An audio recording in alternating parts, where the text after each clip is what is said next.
উত্তরবঙ্গ, প্রকৃতি যেখানে অকৃপণ, পাহাড় আর সমতল যেখানে মুখোমুখি, সেখানেই শহর শিলিগুড়ি। কলকাতা থেকে সড়কপথে 580 কিলোমিটার, আর শিলিগুড়ি শহর থেকে প্রায় 8 কিলোমিটার দূরে শালুগাড়ার কাছে সেবক রোডের ওপর 5 মাইলে গড়ে তোলা হয়েছে উত্তরবঙ্গ বন্যপ্রাণী উদ্যান, যাকে আমরা চিনি বেঙ্গল সাফারি নামে। নিউ জলপাইগুড়ি রেল স্টেশন থেকে এর দূরত্ব 12 কিলোমিটার এবং বাগডোগরা বিমানবন্দর থেকে প্রায় 30 কিলোমিটার। 2016 সালের 21শে জানুয়ারি এটি দর্শনার্থীদের জন্য খুলে দেওয়া হয়।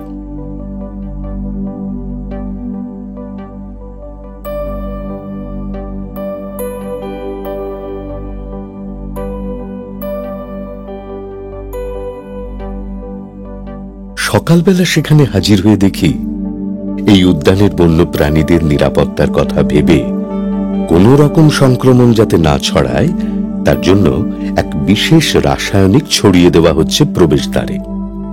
দর্শনার্থীরা যখন গেট দিয়ে এই উদ্যানের ভেতরে প্রবেশ করবেন, তাদের জুতোর মাধ্যমে যাতে সংক্রমণ না ছড়ায় সেটা নিশ্চিত করতেই এই পদক্ষেপ। একটু আগে ভাগে পৌঁছে যাওয়ায় চোখে পড়ল দিনের শুরুতে পার্কের কর্মীদের হাজিরা তথা সারাদিনের দায়িত্ব বুঝে নেওয়ার দৃশ্য। এখানেই পর্যালোচনা হয় আগের দিনের কাজকর্মের। সকাল 9টা বাজতেই টিকিট কেটে ঢুকে পড়লাম। কোন দিক দিয়ে যাত্রা শুরু করব এমনটা ভাবতেই দেখি যাত্রাপথ সুনির্দিষ্ট নির্দেশিকা দ্বারা সুবিন্যস্ত। যেদিকে তাকাই চোখ জুড়িয়ে যায়। সকালের সোনা রোদ গায়ে মেখে হেসে উঠছে শ্যামল সবুজ বৃক্ষরাজি, মিঠে আবেশ ছড়িয়ে দিচ্ছে দেহ থেকে মনে। নিবিড় প্রকৃতির কোলে শাল ও সহযোগী প্রজাতির মূল্যবান গাছগাছালিতে সমৃদ্ধ এই বন্যপ্রাণী উদ্যান সমুদ্রপৃষ্ঠ থেকে 100 মিটার উচ্চতায় অবস্থিত। আয়তনে 297 হেক্টর। একটু এগোতেই দেখি অর্কিড ও বনসাই গার্ডেন। সেখানে হরেক রকমের অর্কিড ও বনসাই দেখলেই বোঝা যায় প্রতিনিয়ত পরিচর্যার ফসলেরা।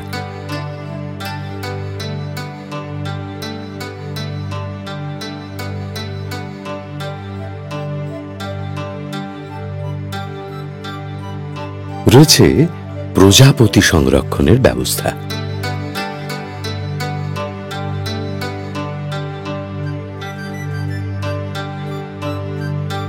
এরপর পৌঁছে গেলাম ঔষধি উদ্যান বা মেডিসিনাল গার্ডেনে। এখানে রয়েছে কালমেঘ, ভৃঙ্গরাজ, সিন্দুরের মতো সব মহৌষধি গাছগাছরা।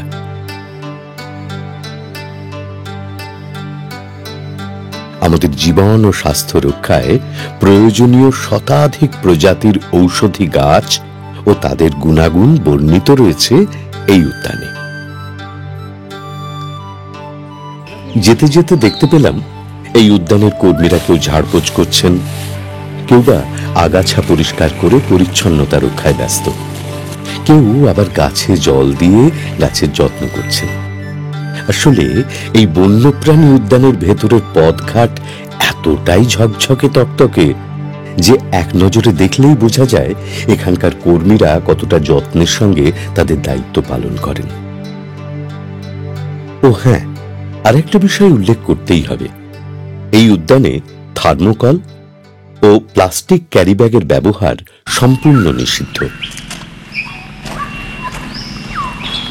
হঠাৎই কানে এলো পাখির কলকাকলি। এখানে 7টি পাখিরালয় রয়েছে।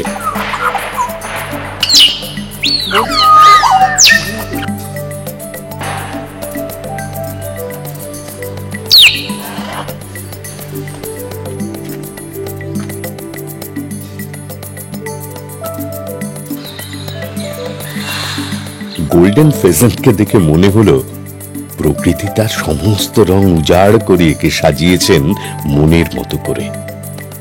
এত সব রংবাহারি পাখিদের মধ্যে বিরল প্রায় দুধ সাদা ময়ূরকেও দেখতে পেলাম। ওদেরই একজনকে দেখে মনে পড়ে গেল ছোটবেলায় সেই ছড়া, আয়রে পাখি ল্যাচ্ছোলা। হেঁট মুন্ডু ঊর্ধ্বপদ হয়ে যিনি ঝুলছেন, তিনি কি বলতে চাইছেন উল্টে আছি কিন্তু পাল্টে যায়নি? এইসব পাখিদের দেখাশোনা করার দায়িত্ব যাদের উপর, তাদেরই একজনের মুখে শোনা যাক যত্ন আত্মিক কথা।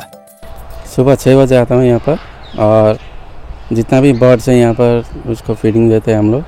फीडिंग में ग्राउंडनट्स, ग्राम्स, क्रॉसमेच, कैरोट और गुआवा, पाइनएप्पल, जितना भी फ्रूट्स है वेजिटेबल है देते हैं हम लोग। রৌদ্র ছায়ার আলো আঁধারি গা ছমছম রাস্তা পেরিয়ে দেখা পাওয়া গেল বেড়ালের। তবে যে সে বেড়াল নয়, ফিশিং ক্যাট বা বাঘরোল, বা আমাদের রাজ্যের রাজ্য পশু বা স্টেট অ্যানিমাল। ভারতে সর্বত্র দেখা মেলে যে বন বেড়ালদের, এখানে তাদেরও দেখা পেলাম।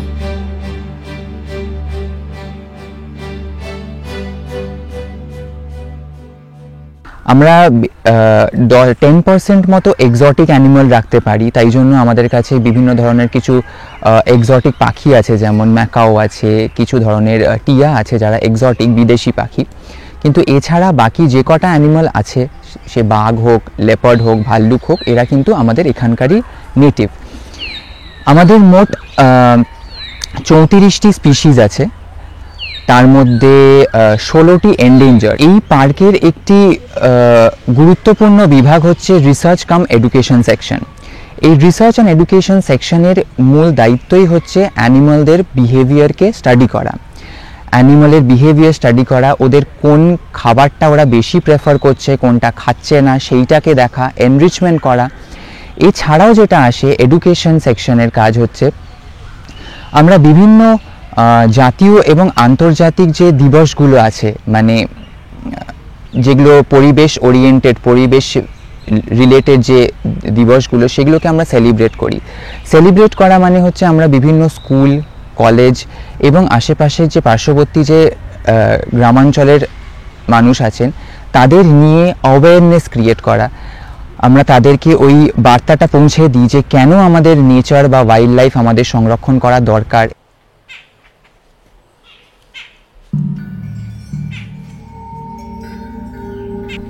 নুড়ি বিছানো পথে হাঁটতে হাঁটতে প্রকৃতির পাঠ নেওয়া, মানে গাছ চেনা বা চেনাবার সুব্যবস্থা রয়েছে এই উদ্যানে। উদ্যানের বিশাল এলাকায় বনসৃজনের মাধ্যমে সবুজ রক্ষা করার লক্ষ্যে নিজস্ব নার্সারিও রয়েছে।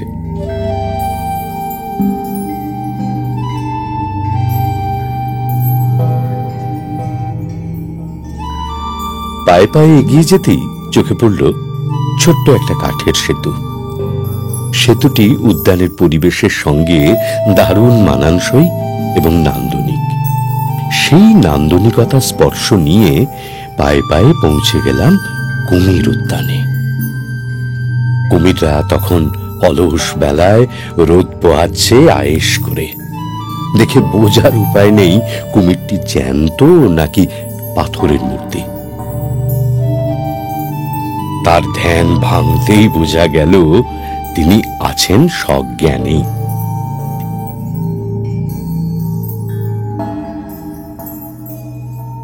এই উদ্যানের আরেক আকর্ষণ বেশ কিছু বিরল প্রজাতির কচ্ছপ। সুন্দরবনের জলে কুমির, ডাঙায় বাঘের কথা আমরা জানি। এখানে দেখলাম জলে কচ্ছপ আর ডাঙায় ঘড়িয়াল।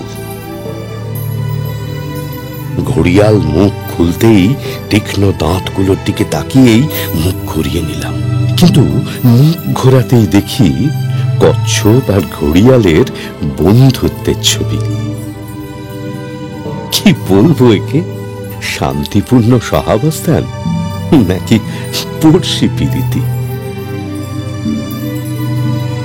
শিশুরা যাতে একটু খেলাধুলোও করে নিতে পারে সেই জন্য এই উদ্যানের একটি নির্দিষ্ট অংশে তারও ব্যবস্থা রয়েছে।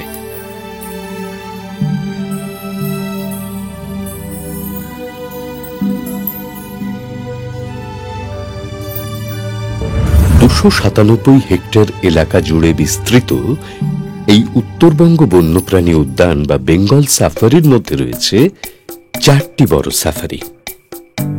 91 হেক্টর অরণ্যভূমিতে মিশ্র তৃণভোজী প্রাণী সাফারি, 20 হেক্টর এলাকা জুড়ে বাঘ সাফারি, 20 হেক্টর এলাকা জুড়ে চিতাবাঘ সাফারি এবং 20 হেক্টর অঞ্চল জুড়ে এশিয়ার কালো ভালুক সাফারি।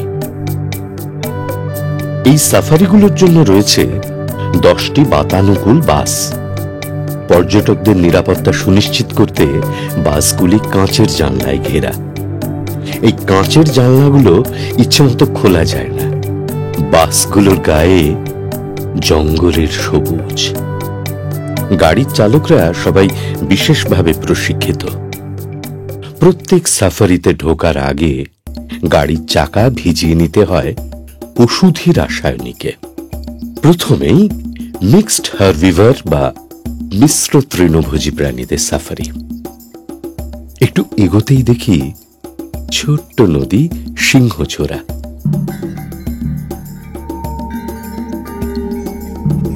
বাসের গতির জন্য যাতে কোনো প্রাণী আমাদের দৃষ্টি এড়িয়ে না যায়, তার জন্য সতর্ক থাকতে হচ্ছিল প্রতি মুহূর্তেই।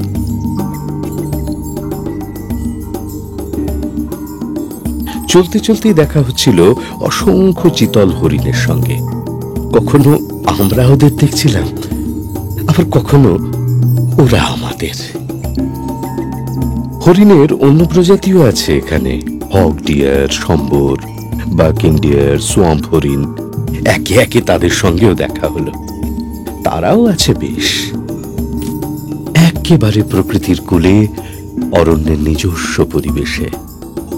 ওদের দেখলে মানুষ মাত্রেরই মন ভালো হয়ে যেতে বাধ্য।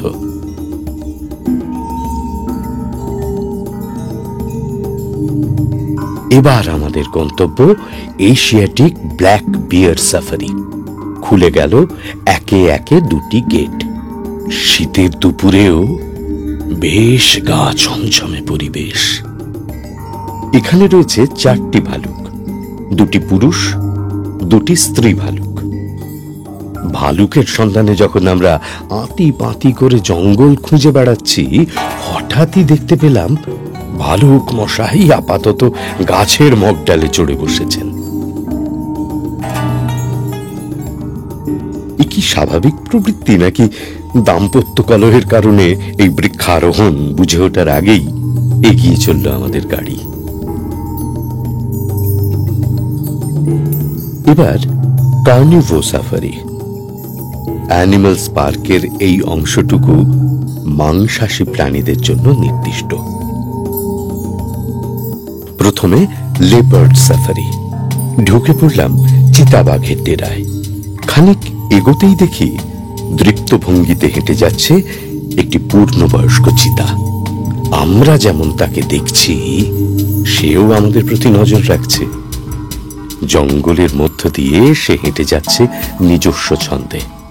তার মধ্যে কোনো তাড়াহুড়ো নেই।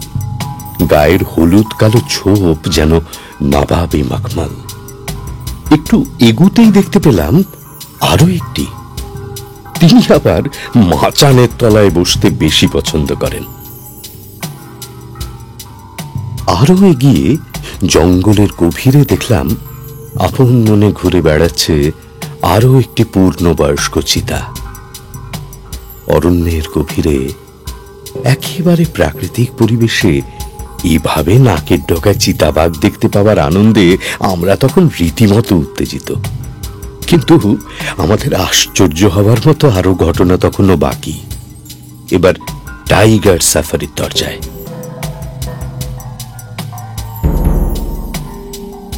খুব সতর্কতার সঙ্গে একটি করে গেট খুলল। প্রথম দরজা বন্ধ হলো। এবার খুলে গেল দ্বিতীয় দরজা। আমরা ঢুকে পড়লাম বাঘ মামার রাজত্বে। উত্তরবঙ্গ বন্যপ্রাণী উদ্যানের 20 হেক্টর অরণ্যভূমি নিয়ে বাঘেদের রাজত্ব। চোখের সামনে বাঘ দেখতে পাবার আশা ও উত্তেজনা এবং সব ছাপিয়ে ভয় ও রোমাঞ্চকে সঙ্গে করে আমরা এগিয়ে চলেছি জঙ্গলের পথে। বাঘের খোঁজে বেরিয়ে আমাদের অভিজ্ঞ ড্রাইভারকেও বেশ বেগ পেতে হলো। অনেক খোঁজাখুঁজির পর হঠাৎই আলোর ঝলকানির মতো দূর থেকে কিছু একটা দেখা গেল। খুব সন্তর্পণে কাছে গিয়ে দেখা গেল শীত দুপুরে গাছের ছায়ায় তিনি বিশ্রাম নিচ্ছেন। এই যেন আলস্যের উদযাপন, তার আলস্য রাজকীয়। গাড়ির ভেতরে আমরা তখন উত্তেজনায় ছটফট করছি। একটু পরেই মহারাজ চোখ খুললেন, যেন অনিচ্ছা সত্ত্বেও তাকালেন আমাদের দিকে। ভাবখানা এমন যেন জানতে চাইছেন, আমার এলাকায় তোমরা কে হে? তারপর গা ঝাড়া দিয়ে উঠে চলে গেলেন পাশের জঙ্গলে।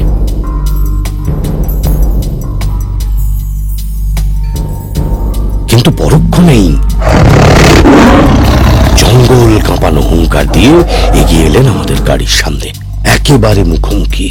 চমক ভাঙতেই দেখি এক লাফে আমাদের গাড়ির সামনে দিয়ে জঙ্গলের গভীরে ঢুকে পড়ল রয়্যাল বেঙ্গল টাইগার। অবাক বিস্ময়ে আমরা নিষ্পলক তাকিয়ে আছি।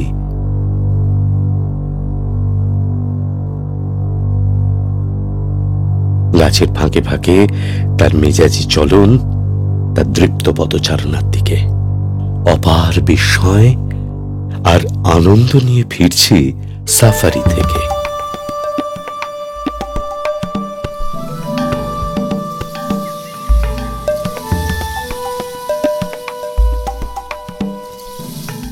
Overall experience तो अच्छा था, specially the tiger one and the closer view of that place was awesome. বাঘ তো আমাদের সামনে দিয়ে হেঁটে গেল, আমাদের বাসের সামনে দিয়ে হেঁটে গেল, খুব এনজয় করলাম, খুব উপভোগ করলাম। हम लोग ने तो ये पूरा टोटल सफारी किया। Tiger safari was very nice and leopard भी साइटिंग हुआ, डियर्स वगैरह भी है, अदर बर्ड्स वगैरह भी दिखे काफ़ी। So all in all it was a very nice safari I would say. আমরা যে বেঙ্গল সাফারিটা করলাম ওর মধ্যে প্রথমেই তো অনেকগুলো হরিণ দেখতে পেয়েছিলাম, অনেক প্রচুর। ওরা একা গ্যাদারিংয়ে ছিল, সিঙ্গেলে ছিল।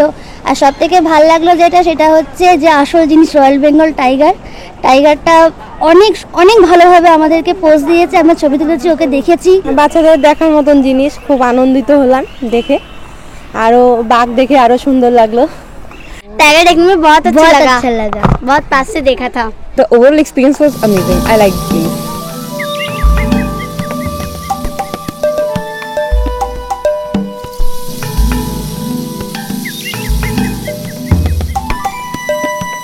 পশু পাখিদের খাবার দাবার যেখানে তৈরি করা হয়, সেই রান্নাঘরের কাজকর্মও কিন্তু এক রাজস্ব যোগ্য।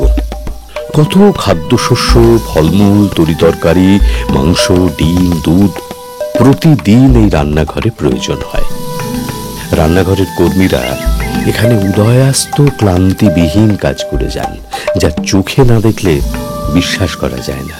हम लोग बार्च के लिए हम लोग जो मिक्स है पत्ता गोभी और ये सब गाजर वगैरह मतलब मिक्स करके दाल और मसूर दाल, उसका बाद और भूस है, उसको मिक्स करके हम लोग मतलब रेड जंगल फॉल में उधर सारा पंसी में देते हैं, मतलब मिक्स बर्ड में।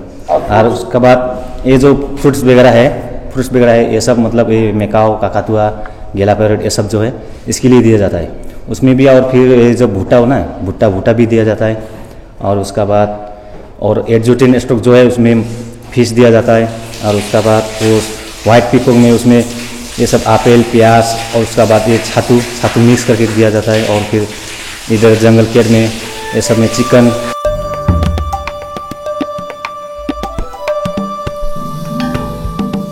ইতিমধ্যে পশু পাখিদের খাবার দেওয়ার সময় হয়ে গেছে। ওদের খাবার খাওয়ানোর দৃশ্য কেমন সেটা দেখবার জন্য বনকর্মীদের সঙ্গী হলাম। খাবার নিয়ে যেতেই জঙ্গলের ভেতর থেকে দলে দলে হরিণ ছুটে এলো হই হই করে। বুঝলাম বন্য প্রাণীদের সঙ্গে এখানকার কর্মীদের নিবিড় বন্ধুত্ব রয়েছে।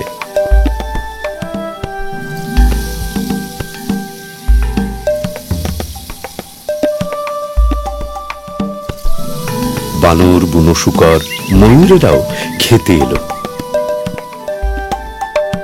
ভালুক মশাই বনকর্মীর হাতে খেতেই অভ্যস্ত। যত দেখছি ততই রোমাঞ্চিত হচ্ছি।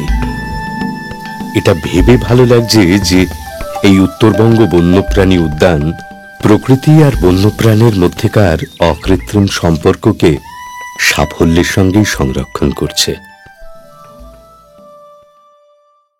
এরপর হাতি সাফারি।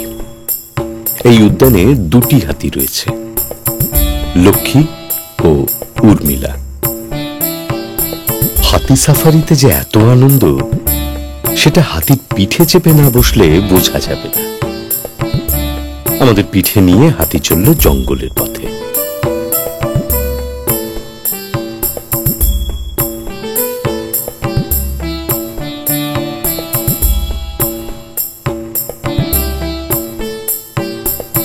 এখানে বেড়াতে এসে দর্শনার্থীদের যাতে কোনো অসুবিধা না হয় তার জন্য রয়েছে পানীয় জল ও শৌচালয়ের সুব্যবস্থা। খাওয়ার জন্য ঝা চকচকে ফুড কোর্ট রয়েছে, পরিবেশ বান্ধব সামগ্রীর একটি বিপণন কেন্দ্র।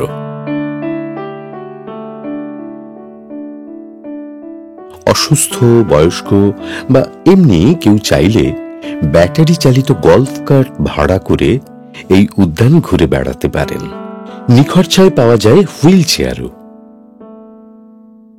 এই উদ্যানের পশু পাখি ও দর্শনার্থীদের নিরাপত্তার কথা ভেবে গোটা উদ্যানটি সিসিটিভির নজরদারির আওতায় রাখা হয়েছে।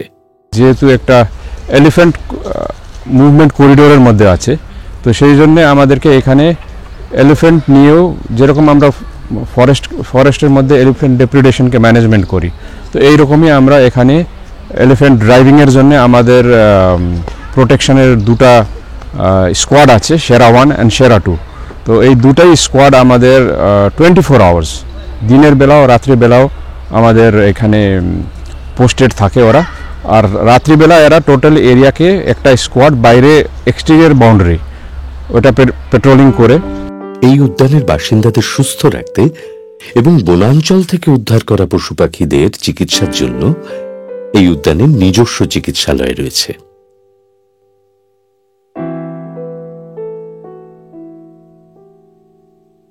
जनरली हम लोग रेस्क्यू एनिमल का ट्रीट करते हैं और डेली यहाँ पे जो north Bengal wild animal park में है जो एनिमल है उसका डेली हम लोग एग्जामिन करते हैं, डेली विजिट करते हैं 2 बार। और हम लोग जो डीवॉर्मिंग वैक्सीनेशन वगैरह हम लोग टाइमली करते हैं। এখানেই দেখা হলো ছোট্ট চিতা শাবক নয়নের সঙ্গে।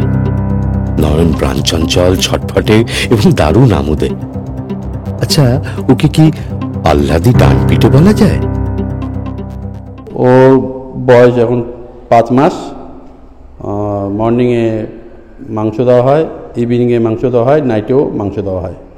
মর্নিংয়ে দেই আমি 400 গ্রাম, ইভিনিংয়ে 400 গ্রাম, আর নাইটে 200 গ্রাম, 1 কিলো। উত্তরবঙ্গ তার অফুরান প্রাকৃতিক সৌন্দর্যের জন্য পর্যটকদের আকর্ষণ করেছে চিরকাল। বেঙ্গল সাফারি সেই গৌরবের মুকুটে আরো একটি বর্ণময় পালক জুড়ে দিয়েছে। এক নজরে গত 2 বছরে বেঙ্গল সাফারি দর্শনার্থী সংখ্যা ও আয়ের খতিয়ান 2017-18 মোট দর্শনার্থী 2,71,919, মোট আয় 2.5 কোটি টাকা। বেঙ্গল সাফারি 2018-19 ডিসেম্বর 2018 পর্যন্ত মোট দর্শনার্থী 2,18,977, মোট আয় 2,52,67,774 টাকা। শিলিগুড়ির কাছে এত সুন্দর একটা জায়গা এবং ঘোরার এবং এত লোক এসে যে রিক্রিয়েশন যেটা এখানে এসে পাচ্ছে বা ছুটির দিনে এখানে চলে আসছে, ছুটির দিনে বলে না, অন্যান্য দিনেও এখানে আমরা অনেক বেশি মাত্রায় দর্শনার্থী আজকাল পাচ্ছি, যেটা প্রথম দিকে হয়তো অনেক কম পেতাম। সবুজটাকে একদমই নষ্ট না করে আমরা এই যে জঙ্গলটা আছে, যে ফরেস্টটা এখানে আছে, সেটাকে আমরা অ্যাজ ইট ইজ রাখার চেষ্টা করেছি। এখানে প্রচুর রকমের ভ্যারাইটি আছে, যেটা অনেকে যারা বিশেষ করে যারা উদ্ভিদবিদ্যা নিয়ে পড়াশোনা করছে বা গবেষণা করছে তারাও এই জায়গাটাকে বেছে নেয়। অনেক সময় অনেক স্কুল কলেজ থেকে আসে এবং তারা সত্যি এই জঙ্গলের মধ্যে ঘুরে খুব আনন্দও পায়। বেঙ্গল সাফারির উত্তরোত্তর শ্রীবৃদ্ধি হোক, উত্তরবঙ্গের জীববৈচিত্র্য ও বন্যপ্রাণের সংরক্ষণ এবং গবেষণার কেন্দ্র হিসেবে নিজেকে বিকশিত করুক। আরো আরো নতুনতর ভাবনায় সমৃদ্ধ হোক এই উদ্যান। আরো বেশি দর্শনার্থীদের আগমনে, দর্শনার্থীদের প্রশংসায় ধন্য হয়ে উত্তরবঙ্গের অন্যতম শ্রেষ্ঠ পর্যটন কেন্দ্র হিসাবে গড়ে উঠুক, এই কামনা।